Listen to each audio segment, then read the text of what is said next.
Ang biyaya ng Diyos at ang dakila niyang pag-ibig ay naway sumaatin, mga kapatid at mga iniibig.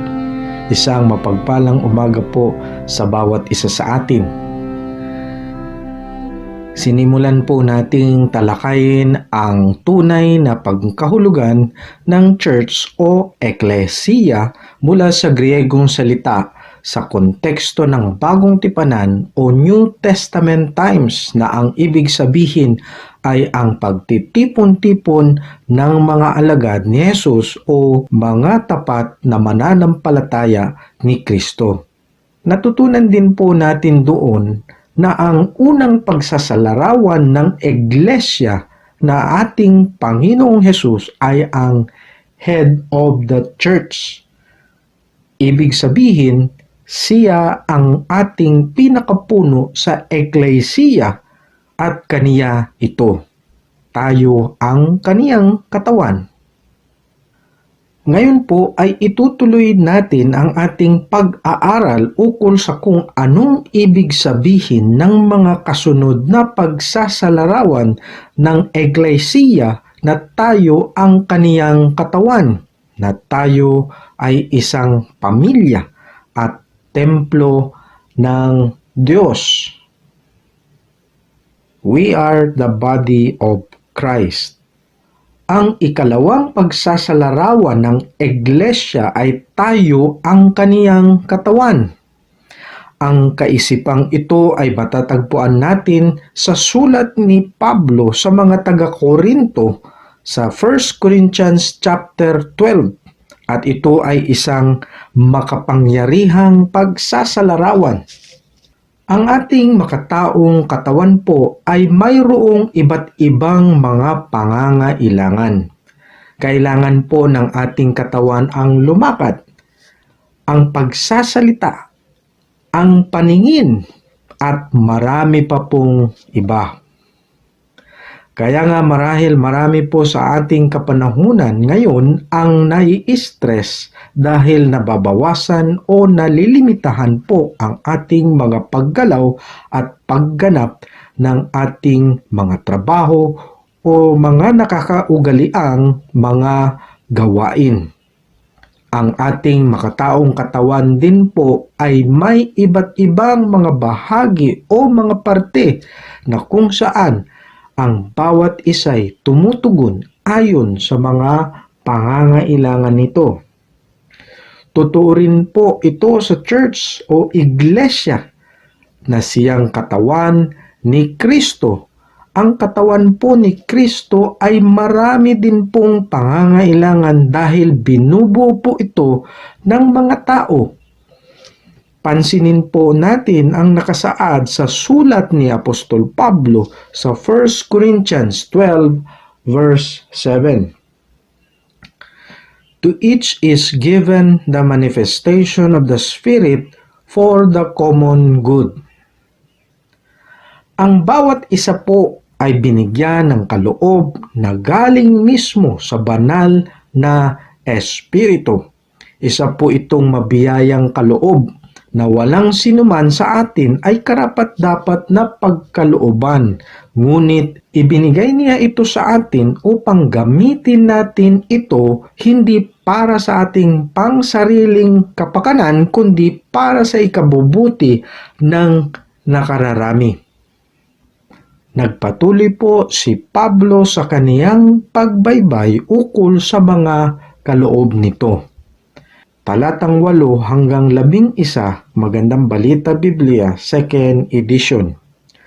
Ang ilan sa atin na pagkalooban ng kakayahang magsalita ng mensahe ng karunungan.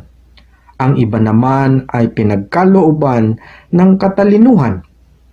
Subalit iisang espiritu ang nagkaloob nito. Ang espiritu ring iyon ang nagkakaloob sa iba ng pananampalataya sa Diyos at sa iba'y ang kapangyarihang magpagaling sa mga may sakit.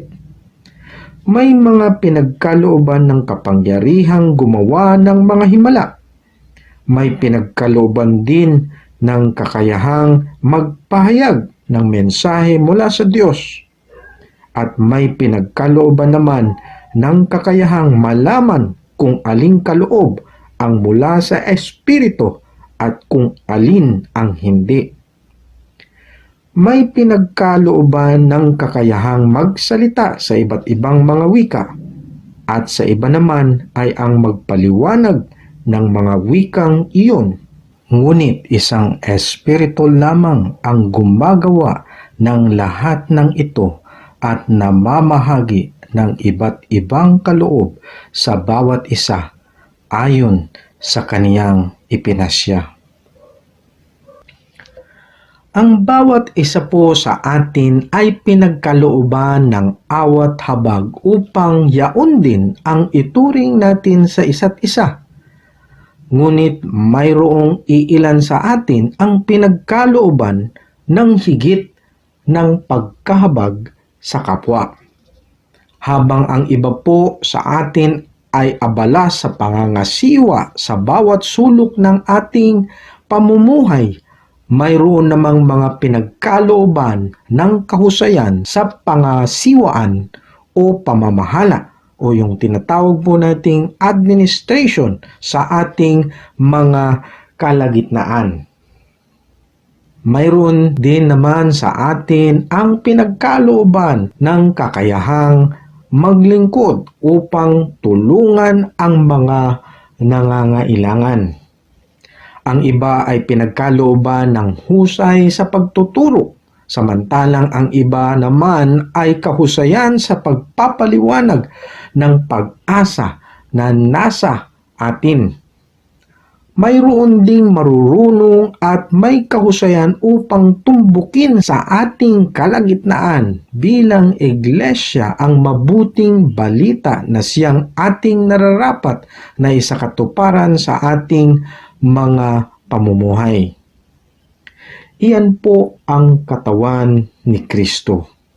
Nasa sa atin po ang mga naturang kaloob na ito at yaon po ay upang gamitin natin para sa karaniwang ikabubuti ng lahat. Ang isa po sa pinakamahirap na kaganapan sa ating makataong katawan ay ang isa sa mga bahagi nito ay tumigil sa kaniyang paggampan ng kaniyang tungkulin. Kung ang kidney po natin ay magpasyang mamahinga, saan po sa palagay ninyo tayo hahantong? Sa dialysis po.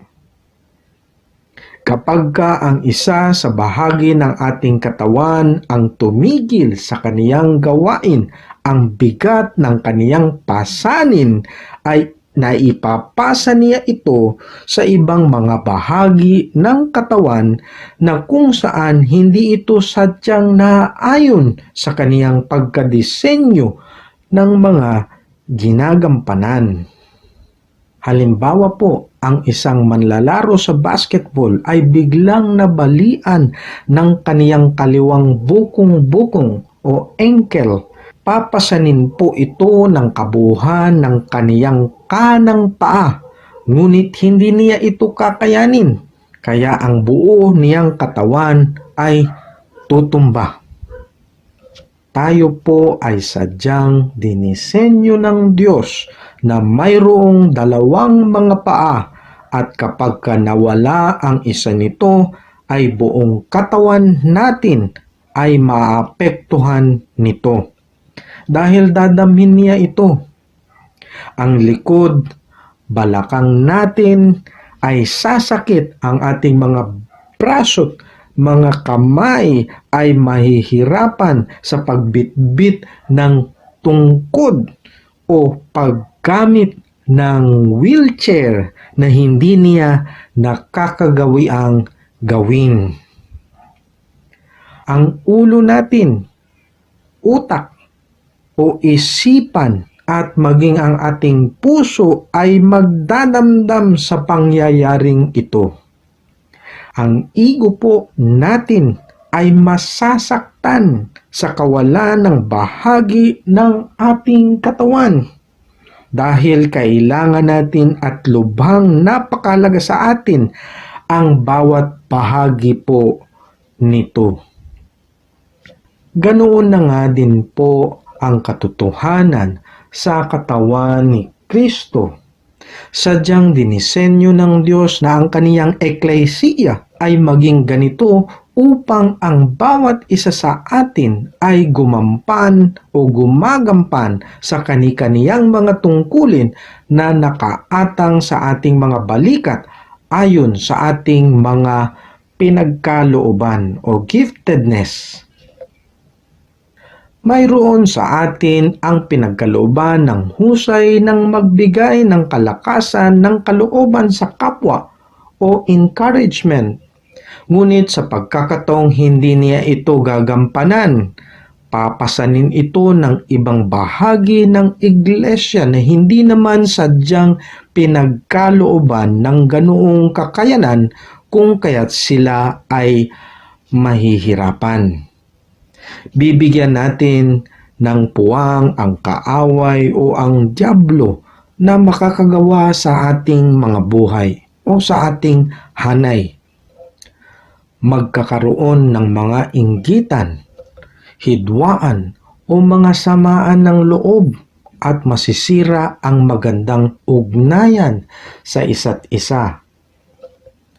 Ayon po sa pag-aaral o statistics, 40% o 40% sa mga evangelical Christians ang hindi nagbibigay ng gabaryang halaga sa kanilang iglesia o alinmang mga gawain.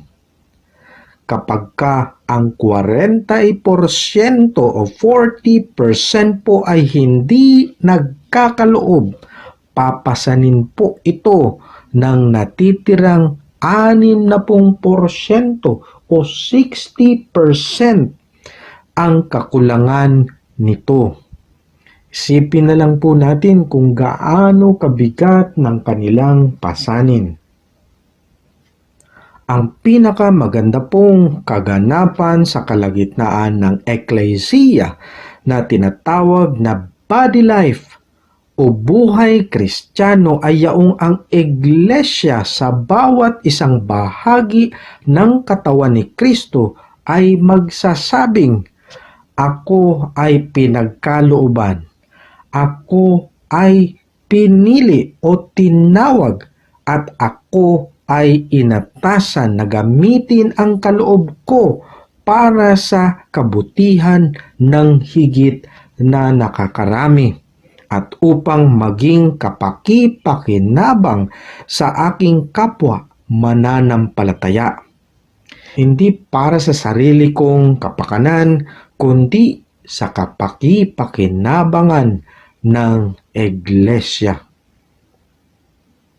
Ang eklesiya po ay hindi patungkol sa kung ano ang ating makukuha, kundi kung ano ang ating maaambag. Wika nga, "Ask not what Christ's body can do for you. Ask what you can do for Christ's body." Ang higit na mas dapat bigyang pansin sa loob ng katawan ni Kristo ay hindi yaong ang kaliwang binti ay magsasabing, "Ano ang para sa akin?" Kundi ang dapat sasabihin niya ay, "Papaano ba ako magiging kagamit-gamit sa aking kaloob at katawagan sa kalagitnaan ng katawan ayon sa ninanais ng Diyos sa akin?" Kung ganoon nga po ang mangyayari, tayo ay magiging isang magandang himig na kung saan ang bawat isang instrumento ay balanseng tumutugtog sa naayon niyang pagkakasundo-sundo. Yaon po ang ibig sabihin ng katawan ni Kristo. The church is a family. Mayroong ikatlong pagsasalarawan ng eklesiya na sadyang makapangyarihan. Ito po ay ang iglesia ay isang pamilya. Maaari pong para sa iba, ito ay napakahirap unawain, lalo na't kung ang ating nararanasan sa ating sambahayan ay kalunos-lunos o yaong mga nakakaranas ng mga pang-aabuso sa kanilang mga pamilyang pinanggagalingan. Mahirap nga namang isipin na kahit sa kalagitnaan nating mga mananampalataya, si Satanas ay patuloy pa ring nakakagawa. Marahil marami pa rin ang nasasaktan, napapabayaan, at napagsasamantalahan maging sa ating mga hanay. Kailangan po nating madinig ito. At marahil sa isang matalinong kaisipan, mahirap po itong nguyain kung bakit nga ba ito nangyayari. Ngunit tinawag po tayo ng Diyos upang maniwala ng may pananampalataya sa Kaniya. At ang isang pamilya ng Diyos ay may isang perpektong Ama.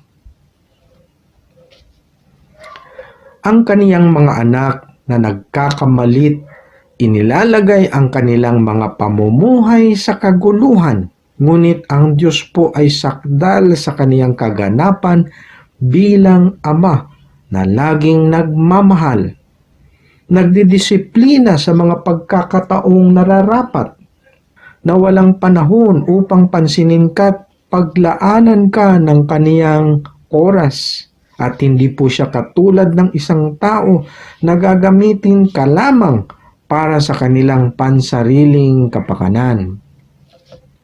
Kung hindi mo ito mawari sa iyong kaisipan, ipanalangin mong ang Diyos ang tumimo sa iyong puso. Ang Diyos po ay hindi para sa isang relihiyon lamang, kundi ibig niyang magkaroon tayo ng relasyon sa Kaniya. Hindi po niya inalay ang kaniyang buhay sa mga bagay dahil ang mga bagay ay sadyang tutupukin ng apoy. Siya ay namatay para sa mga tao at pinagwagian niya ang kamatayan upang sa ating pananampalataya tayo ay magkaroon ng pag-asa sa Kaniya sa buhay na walang hanggan. Kaya nga ang ating relasyon sa isa't isa ang nararapat nating bigyan ng higit na pagpapahalaga. Mayroon po tayong tinatawag na vertical relationship sa Diyos. Kaya nga ninanais niyang siya ay ating Ama at tayo naman ang kaniyang mga anak. Yan po ay nakasaad sa 1 John 3 verse 1. See what kind of love the Father has given to us, that we should be called children of God. And so we are. The reason why the world does not know us is that it did not know Him.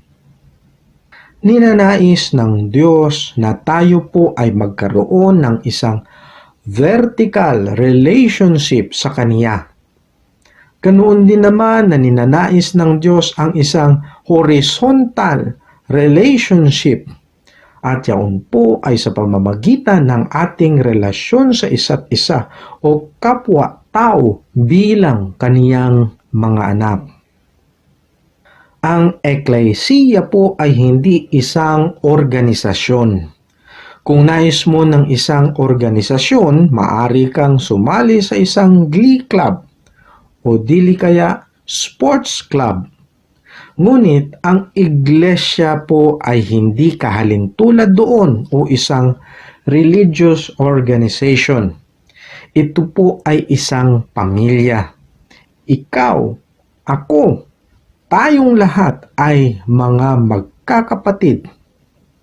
Kaya nga ang turingan natin sa isa't isa ay kapatiran sa ating pananampalataya sa Kaniya.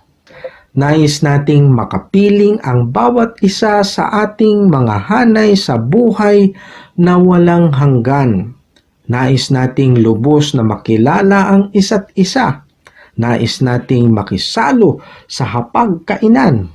Ito po ay patungkol sa pagdadamayan, pagkakaisa at pagtutulungan sa mga gawain ng ating Panginoon.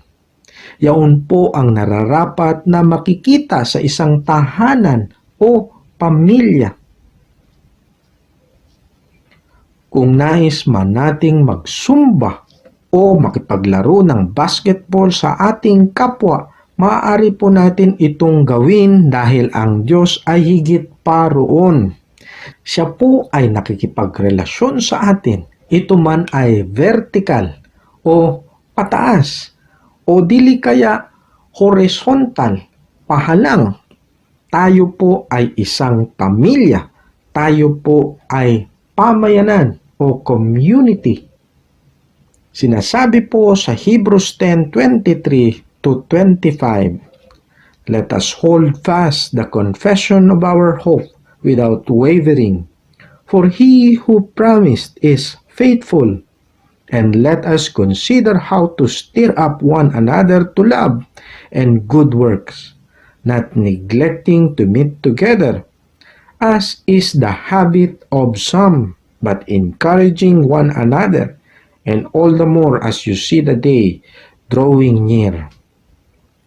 Hindi po natin may sasakatuparan itong talatang ito at maging sa iba pang sipi ng salita ng Diyos kung tayo po ay nag-iisa lamang.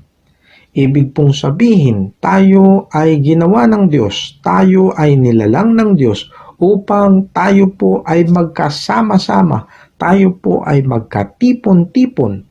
Isang relasyon po ang binubuo niya.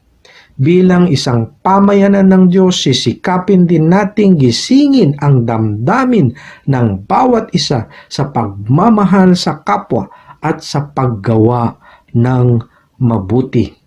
Himukin natin ang ating hanay sa pag-ibig at pagsagawa ng mga bagay na nararapat sa ikalulugod ng pangalan ng Diyos na ating Ama.